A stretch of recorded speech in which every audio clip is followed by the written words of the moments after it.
ओम शांति।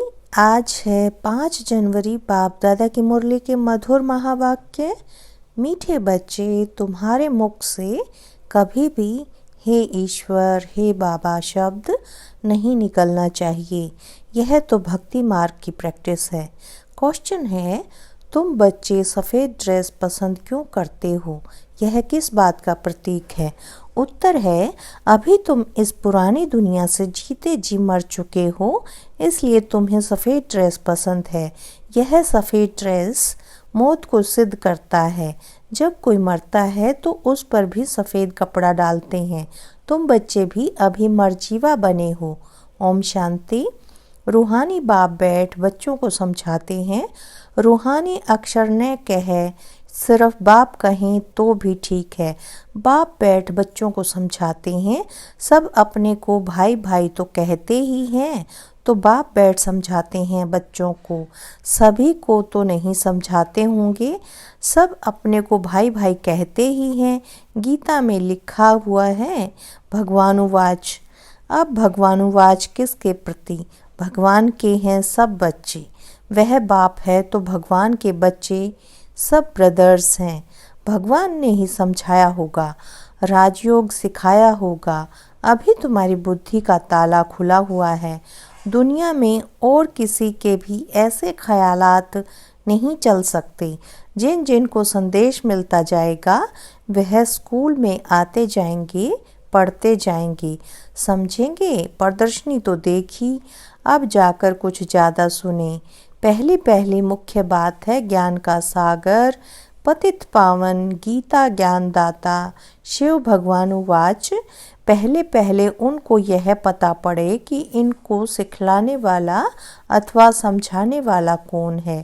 वह supreme soul, ज्ञान का सागर, निराकार है। वह तो है ही सत्य, ट्रुथ। वह सत्य ही बताएंगे, फिर उसमें और कोई प्रश्न उठ नहीं सकता। पहले तो इस पर समझाना है हमको। परमपिता परमात्मा ब्रह्मा द्वारा राजयोग सिखलाते हैं। यह राजाई पद है, जिसको निश्चय हो जाएगा कि जो सबका बाप है वह पारलौकिक बाप बैठ समझाते हैं, वही सबसे बड़ी अथॉरिटी है। तो फिर दूसरा कोई प्रश्न उठ ही नहीं सकता। वह है पतित पावन, तो जब वह यहाँ आते हैं तो ज़रूर अपने टाइम पर आते होंगे। तुम देखते भी हो, यह वही महाभारत लड़ाई है। विनाश के बाद फिर वॉइसलेस दुनिया होनी है। यह है विशेष दुनिया। यह मनुष्य नहीं जानते कि भारत ही वॉइसलेस था। कुछ भी बुद्धि चलती नहीं। गॉडरेज का ताला लगा हुआ है, उसकी चाबी एक बाप के पास ही है। इसलिए उनको ही ज्ञानदाता, दिव्य चक्षु विधाता कहा जाता है। ज्ञान का तीसरा नेत्र देते हैं। यह किसको पता नहीं है कि तुमको पढ़ाने वाला कौन है। दादा समझ लेते हैं, तब टीका करते हैं, कुछ न कुछ बोलते हैं। इसलिए पहली बात ही यह समझाओ। इसमें लिखा हुआ भी है शिव भगवानुवाच। वह तो है ही ट्रुथ। बाप समझाते हैं, मैं पतित पावन शिव हूँ। मैं परम धाम से आया हूँ इन शालिग्रामों को पढ़ाने। बाप है ही नॉलेजफुल। सृष्टि के आदि मध्यांत का राज समझाते हैं। यह शिक्षा अभी तुमको ही बेहद के बाप से मिल रही है। वही सृष्टि के रचयिता हैं। पतित सृष्टि को पावन बनाने वाले हैं। बुलाते भी हैं, हे पतित पावन आओ। तो पहले उसका ही परिचय देना है। उस परमपिता परमात्मा के साथ आपका क्या संबंध है? वह है ही सत्य। नर से नारायण बनने की सत्य नॉलेज देते हैं। बच्चे जानते हैं बाप सत्य है, बाप ही सचखंड बनाते हैं। तुम नर से नारायण बनने यहाँ आते हो। बैरिस्टर पास जाएंगे तो समझेंगे हम बैरिस्टर बनने आए हैं। अभी तुमको निश्चय है कि हमें भगवान पढ़ाते हैं। कई निश्चय करते भी हैं, फिर संशय बुद्धि हो जाते हैं, तो उनको सब मनुष्य कहते हैं, तुम तो कहते थे भगवान पढ़ाते हैं, फिर भगवान को छोड़ क्यों आए हो? संशय आने से ही भागंती हो जाते हैं। कोई न कोई विकर्म करते हैं। भगवानुवाच काम महाशत्रु है, इन पर जीत पाने से ही तुम जगत जीत बनेंगे। जो पावन बनेंगे वही पावन दुनिया में चलेंगे।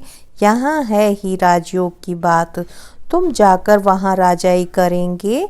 बाकी जो भी आत्माएं हैं वह अपना हिसाब किताब चुकतू कर वापस अपने घर चली जाएंगी। यह कयामत का समय है। अब यह बुद्धि कहती है सतयुग की स्थापना जरूर होनी है। पावन दुनिया सतयुग को कहा जाता है। बाकी सब मुक्ति धाम में चले जाएंगे, उनको फिर अपना पार्ट रिपीट करना है। तुम भी अपना पुरुषार्थ करते रहते हो पावन बन और पावन दुनिया का मालिक बनने के लिए। मालिक तो सब अपने को समझेंगे ना, प्रजा भी मालिक है।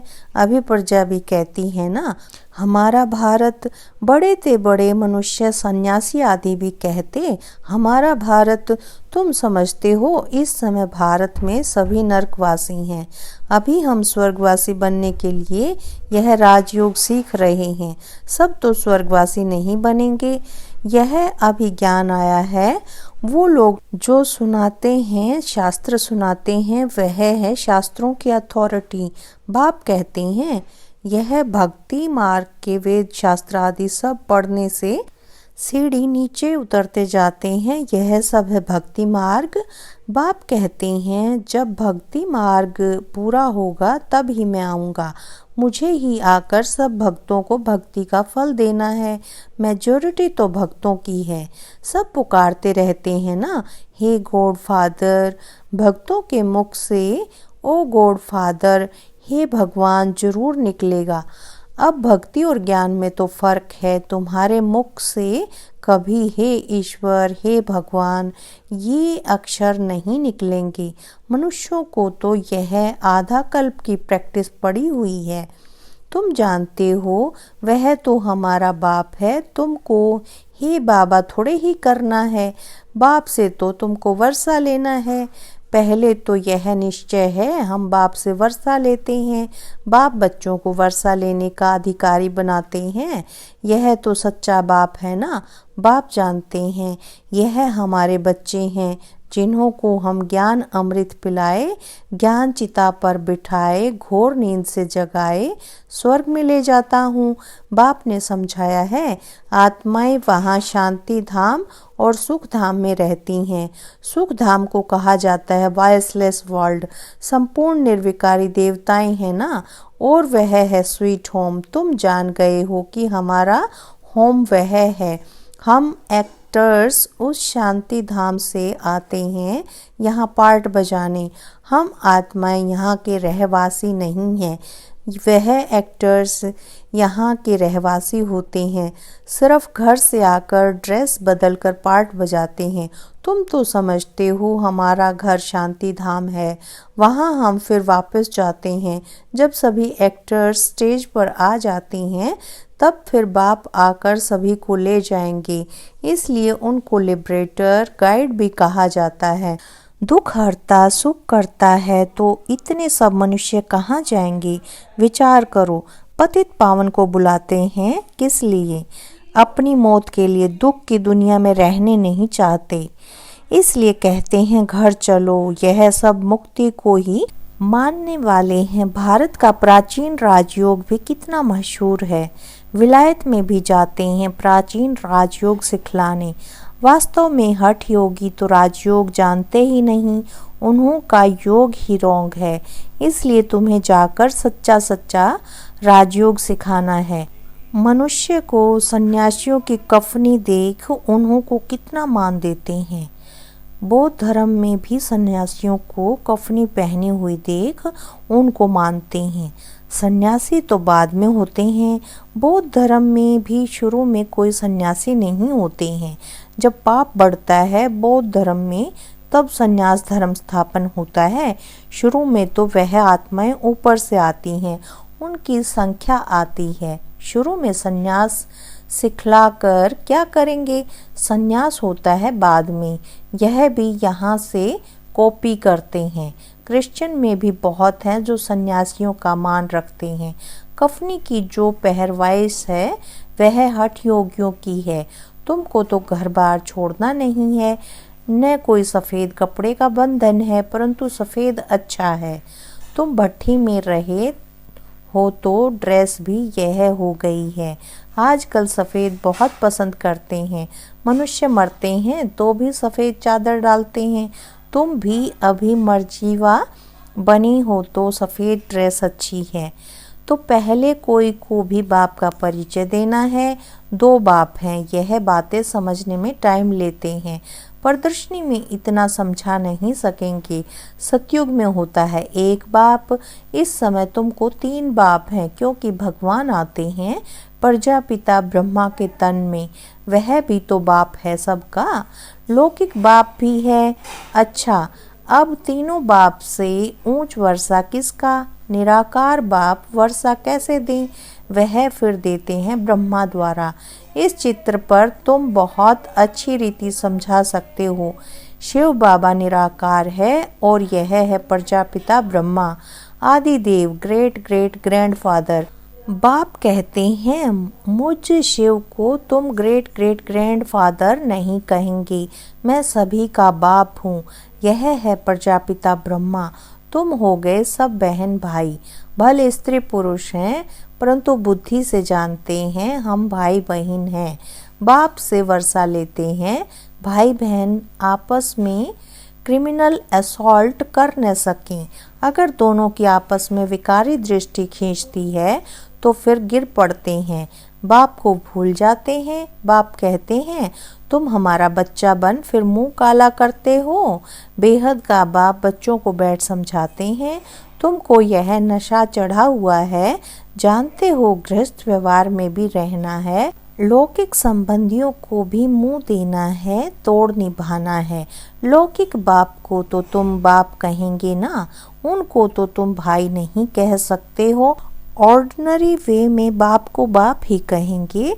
बुद्धि में है यह हमारा लौकिक बाप है। ज्ञान तो है ना, यह ज्ञान बड़ा विचित्र है। आजकल करके नाम भी ले लेते हैं, परंतु कोई विजिटर आदि बाहर के आदमी के सामने भाई कह दो तो वह समझेंगे इनका माथा खराब हुआ है। इसमें बड़ी युक्ति चाहिए। तुम्हारा गुप्त ज्ञान है, गुप्त संबंध है, इसमें बड़ा युक्ति से चलना है। लेकिन 1-2 को रिगार्ड देना अच्छा है। लौकिक से भी तोड़ निभाना है। बुद्धि चली जानी चाहिए ऊपर। हम बाबा से वर्षा ले रहे हैं, बाकी चाचे को चाचा, बाप को बाप कहना पड़ेगा। जो बीके नहीं बनी हैं तो वह भाई बहन नहीं समझेंगे। जो ब्रह्मा कुमार कुमारियाँ बने हैं वही इन बातों को समझेंगे। बाहर वाले तो पहले सुनकर चमकेंगे। इसमें समझने की बड़ी अच्छी बुद्धि चाहिए। बाप तुम बच्चों को विशाल बुद्धि बनाते हैं। तुम पहले हद की बुद्धि में थे, अब बुद्धि चली जाती है बेहद में। हमारा वह बेहद का बाप है। यह सब हमारे भाई बहन हैं। बाकी संबंध में तो बहू को बहू, सासू को सासू ही कहेंगे, बहन थोड़े ही कहेंगे। आते तो दोनों हैं। घर में रहते भी बड़ी युक्ति से चलना होगा। लोक संग्रह को भी देखना पड़ता है, नहीं तो वह लोग कहेंगे यह पति को भाई, सासू को बहन कह देते। यह क्या सीखते हैं? यह ज्ञान की बातें तो तुम ही जानो और न जाने कोई। कहते हैं ना, तुम्हारी गतिमति तुम ही जानो। अब तुम उसके बच्चे बने हो तो तुम्हारी गतिमत तुम ही जानो। बड़ा संभल कर चलना पड़ता है, कहाँ कोई मूंझे नहीं। तो प्रदर्शनी में भी तुम बच्चों को पहले पहले यह समझाना है कि हमको पढ़ाने वाला भगवान है। अब बताओ वह कौन है? निराकार शिव या श्री कृष्ण? शिव जयंती के बाद फिर आती है कृष्ण जयंती, क्योंकि बाप राजयोग सिखलाते हैं। बच्चों की बुद्धि में आया ना, जब तक शिव परमात्मा न आए शिव जयंती मना न सकें। जब तक शिव आकर कृष्णपुरी स्थापन न करें तो कृष्ण जयंती भी कैसे मनाई जाए? कृष्ण का जन्म तो मनाते हैं, परंतु समझते थोड़े ही हैं। कृष्ण प्रिंस था तो जरूर सतयुग में प्रिंस होगा ना। देवी देवताओं की राजधानी होगी। सिर्फ एक कृष्ण को तो बादशाही नहीं मिली होगी, जरूर कृष्णपुरी होगी ना। कहते भी हैं कृष्णपुरी, और यह है कंसपुरी। कंसपुरी खत्म हुई, फिर कृष्णपुरी स्थापन हुई ना। होती भारत में ही है। नई दुनिया में थोड़े ही यह कंस आदि हो सकते हैं। कंसपुरी कहा जाता है कलयुग को। यहाँ तो देखो कितने मनुष्य हैं। सतयुग में थोड़े होते हैं। देवताओं ने कोई लड़ाई नहीं की। कृष्णपुरी कहो अथवा विष्णुपुरी कहो, दैवी संप्रदाय कहो, आसुरी संप्रदाय यहाँ है। बाकी न देवताओं और असुरों की लड़ाई हुई, न कौरवों पांडवों की हुई है। तुम रावण पर जीत पाते हो। बाप कहते हैं इन 5 विकारों पर जीत पहनो तो तुम जगत जीत बन जाएंगी। इसमें कोई लड़ना नहीं है। लड़ने का नाम ले तो हिंसा हो जाए। रावण पर जीत पानी है, परंतु नॉन वायलेंस से, सिर्फ बाप को याद करने से हमारे विकर्म विनाश होते हैं। लड़ाई आदि की कोई बात नहीं। बाप कहते हैं तुम तमो प्रधान बन गए हो, अब फिर तुमको सतो प्रधान बनना है। भारत का प्राचीन राजयोग मशहूर है। बाप कहते हैं मेरे साथ बुद्धि का योग लगाओ तो तुम्हारे पाप भस्म होंगे। बाप पतित पावन हैं तो उनसे बुद्धि योग लगाना है, तब तुम पतित से पावन बन जाएंगे। अब प्रैक्टिकल में तुम उनके साथ योग लगा रहे हो। इसमें लड़ाई की कोई बात नहीं है। जो अच्छी रीति पढ़ेंगे और बाप के साथ योग लगाएंगे वही बाप से वर्षा पाएंगी। अच्छा, मीठे मीठे से खिलत है बच्चों प्रति माता पिता बाप दादा का याद प्यार और गुड मॉर्निंग। रूहानी बाप की रूहानी बच्चों को नमस्ते। हम रूहानी बच्चों की रूहानी बाप दादा को याद प्यार गुड मॉर्निंग और नमस्ते। धारणा के लिए मुख्य सार है। पहला पॉइंट, भाई भाई की दृष्टि का अभ्यास करते हुए लौकिक बंधनों से तोड़ निभाना है। बड़ी युक्ति से चलना है। विकारी दृष्टि बिल्कुल नहीं जानी चाहिए। कयामत के समय संपूर्ण पावन बनना है। दूसरा पॉइंट, बाप से पूरा वर्षा लेने के लिए अच्छी रीति पढ़ाई करनी है और पतित पावन बाप से योग लगाकर पावन बनना है।